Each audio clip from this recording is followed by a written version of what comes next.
మీద నీళ్లు పోసుకుంటున్నారు. మంత్రుల దగ్గర నుంచి పోటీలు పడి వెండి పల్లెలలో నీళ్లు కడిగి వాళ్ళ మీద పోసుకొని మొత్తం మీద మన యొక్క సమ్మక్క సారక్క యొక్క స్ఫూర్తిని దెబ్బతీసింది. రాణి రుద్రమదేవి యొక్క స్ఫూర్తిని మొత్తం మీద దెబ్బతీసింది. ఒక చరిత్రాత్మకమైన నగరానికి ఇటువంటి వాళ్ళని తీసుకొచ్చేసి ఇంత దౌర్భాగ్యమైన దినం మరెప్పుడు రాదు. ఈ దేశ ప్రధానులు వచ్చినా, ఈ దేశ అధ్యక్షులు వచ్చినా, ముఖ్యమంత్రులు వచ్చినా, రాష్ట్రపతులు వచ్చినా ఏనాడు వాళ్ళ కాలు కడిగి నెత్తిన పోసుకోలే. ఎవరి కాళ్ళు వాళ్ళే కట్టుకుంటారు, ఎక్కడనే బయటనే కట్టుకొని పోతుంటారు. ఇదే రామప్పకు వచ్చిండ్రు, వెయ్యి స్తంభాల గుడికి వచ్చిండ్రు, యాదగిరి గుట్టకు వచ్చిండ్రు. కానీ ఇట్లా కాళ్ళు కడిగి నెత్తిన పోసుకోవడానికి మాత్రం ఎక్కడ జరగలే. దానికి మళ్ళీ ఇంకా అది మా సంస్కృతి అని, మా సాంప్రదాయం అని మంత్రులందరూ కూడా చెప్తా ఉన్నారు.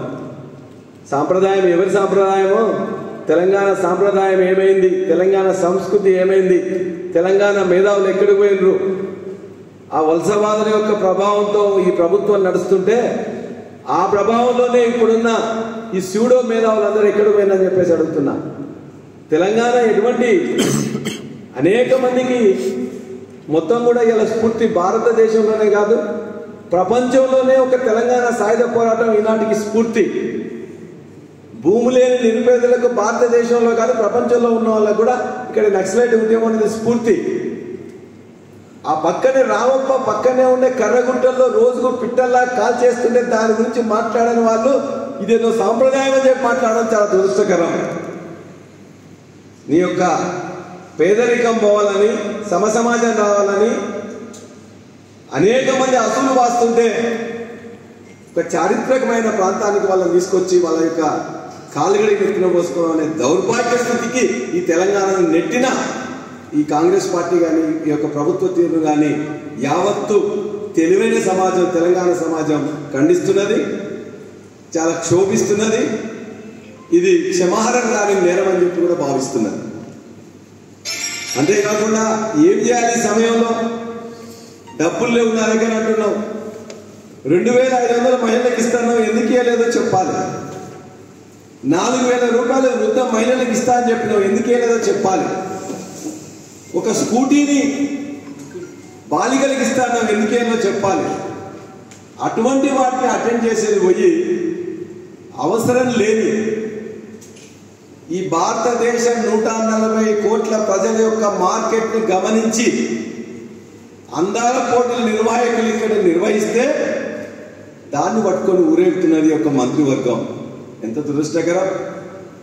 ఎవరికి ఏమి తెచ్చి పెడితే ఈ అందాల పోటీలు?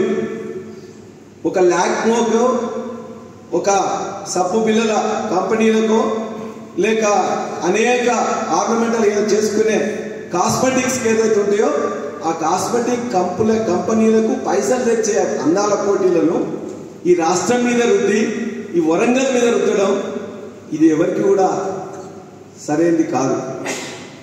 మా యొక్క తెలంగాణ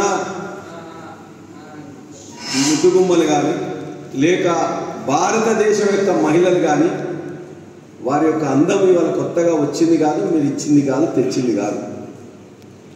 మనిషి పుట్టినప్పటి నుండి ఈనాటి వరకు కూడా మా తెలంగాణలో కానీ భారతదేశంలో కానీ మా మహిళలు ఇంతే అందంగా ఉన్నారు. మీరు పెట్టే ఈ కాస్మెటిక్స్తో కొత్త అందాలు మాకు వచ్చేదేమీ లేదు. దయచేసి ఇప్పటికైనా గమనించి మీరు చేసే పద్ధతులు సరిగ్గా లేవని చెప్పి భావించి ప్రజలకు ఇక్కడున్న మహిళల చేత, మా తెలంగాణ ఆడబిడ్డల చేత కాళ్ళు కట్టించినందుకు తప్పనిసరిగా ఈ ప్రభుత్వం క్షమాపణ చెప్పాలని చెప్పేసి మేము నిర్ద్వందంగా డిమాండ్ చేస్తున్నాం. మా వరంగల్ పరువు తీసినందుకు వరంగల్ మంత్రుల్ని, అదేవిధంగా రాష్ట్ర ప్రభుత్వాన్ని కూడా ఖచ్చితంగా క్షమాపణ చెప్పాలని కోరుతున్నాం. మా మహిళల్ని, మా వరంగల్ ప్రజల్ని, మా తెలంగాణ సంస్కృతిని ఈ విధంగా చేసినందుకు మీరు ఎప్పుడు కూడా క్షమార్హం కాని వాళ్ళు అని చెప్పి తెలియదలుచుకున్నారు. రెండోది, ఈ టైంలో మీరు చేయాల్సింది ఏంటి? మొత్తం కూడా అకాల వర్షాలతో, వడగళ్ళ వానతో మొత్తం కూడా నువ్వు పంట కొనలేకపోతే ఇవాళ కల్లాలలో మొత్తం కూడా రైతు కన్నీటి కోసం ఉన్నది. అది పట్టించుకొని దాన్ని మొత్తం కూడా తీసుకోవడానికి లారీలను తీసుకురావడానికి కాటా వేయడానికి అని చెప్పి ప్రయత్నం చేయాలి తప్ప దాన్ని పట్టించుకున్న నాదుడే లేడు. కళ్ళాలలో మొత్తం నీళ్లు ఎండిపోయి మొత్తం కూడా వాళ్ళందరూ కూడా ఒక్కొక్కరు అక్కడ పడి రోదన, వాళ్ళ యొక్క రోదన అనేది మొత్తం అరణ్య రోదన అయిపోయింది. ఇంకోటి, ఎవరికో ఇల్లు ఇస్తానని చెప్పిండ్రు.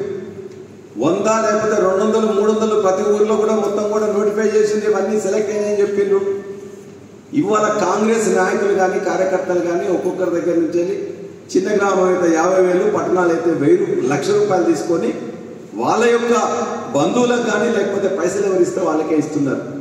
ఇది సబబా అని అడుగుతున్నా. అసలు కట్టకముందే మీరు 50,000 లక్ష రూపాయలు వసూలు చేయడం సబబా?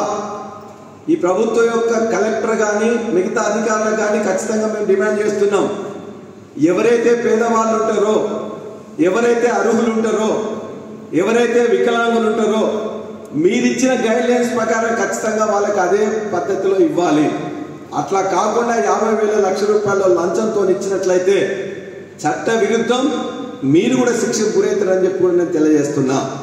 ఈ విధంగా అనేకమైన అవినీతి ఆరోపణలు వస్తున్న దీనిలో సరైన చర్యలు తీసుకోవాలని చెప్పి కూడా మేము కోరుతున్నాం. అంతేకాకుండా రాజీవ్ యువ వికాసం అని పెట్టిండ్రు, అది కూడా ఏం చేస్తారో ఇదే విధంగా ఇప్పుడే పైసలు వసూలు చేయడం మొదలు పెట్టిండట. ఎందుకంటే పైనే పైసలు ఏమంటారు, మరి కింద వీళ్ళు పైసలు వసూలు చేసి ఎవరికి రాజ్యం యువ వికాసంలో ఇస్తారు, ఎవరికి ఇందిరా మిల్లు ఇస్తారో జాగ్రత్తగా గమనించాలని కోరుతున్నా. నిన్న స్టేషన్ కనుపూర్ సన్నాహక సమావేశం మాట్లాడేసి కొంతమంది నాయకులు మాట్లాడుతూ మేమేదో బాగా పనిచేస్తాం